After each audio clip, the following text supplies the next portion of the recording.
प्रधानमंत्री ने भी बोल दिया इस पर बात करते हैं। आनंद, ये कह रहे हैं राजगोपालन जी कि अभी एनडीए की बैठक में क्या कुछ कहेंगे प्रधानमंत्री, यानी क्या संदेश अब आगे लेकर जाया जाएगा यहाँ से, वो जानना सुनना बहुत अहम होगा। क्या संदेश यही होगा कि देखिए हमारी नीयत साफ थी, हमारी नीयत महिलाओं को आरक्षण देने की या उस रास्ते को साफ करने की थी, लेकिन हमें समर्थन नहीं मिला।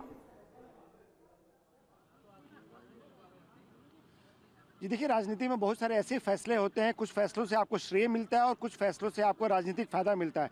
2023 में इसी मोदी सरकार ने महिलाओं को आरक्षण देने वाला महिला वंदन अधिनियम जो पारित कराया था, लेकिन 2024 में उनको जो फायदे की उम्मीद थी उतना फायदा नहीं मिला। 240 पर सिमट के रह गए बीजेपी।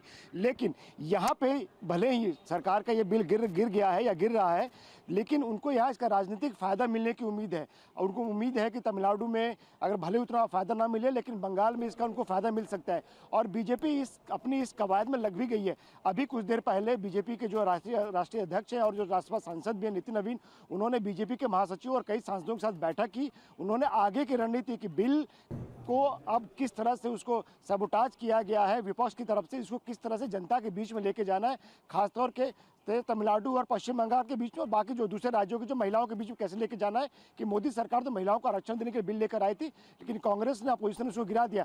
तो इस पर पूरा काम शुरू हो चुका है। आज बैठक हो गई है। कल परसों में आपको बीजेपी के नेता घर घर जाते हुए नजर आएंगे और बताएंगे किस तरह से कांग्रेस पार्टी ने और विपक्ष ने मोदी सरकार जो महिलाओं को आरक्षण देने जा रही थी, हर तीसरी महिला जो होती वो सांसद होती, ये अधिकार देने जा रही थी। महिला जो विधानसभा में आपको यानी आनंद, तो फिर क्या अभी पश्चिम बंगाल और तमिलनाडु में हम उसी तरह का असर देखेंगे? हालांकि दोनों राज्यों में इसको लेकर राजनीति अलग अलग है, यानी पश्चिम बंगाल में इसको लेकर महिलाओं वाली राजनीति है, अलग है, लेकिन तमिलनाडु में फिर क्षेत्रीय राजनीति हावी हो जाती है।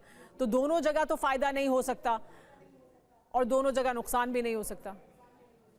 जी बिल्कुल, तमिलनाडु में क्षेत्रीय राजनीति हावी है, लेकिन महिलाएं वहां भी हैं।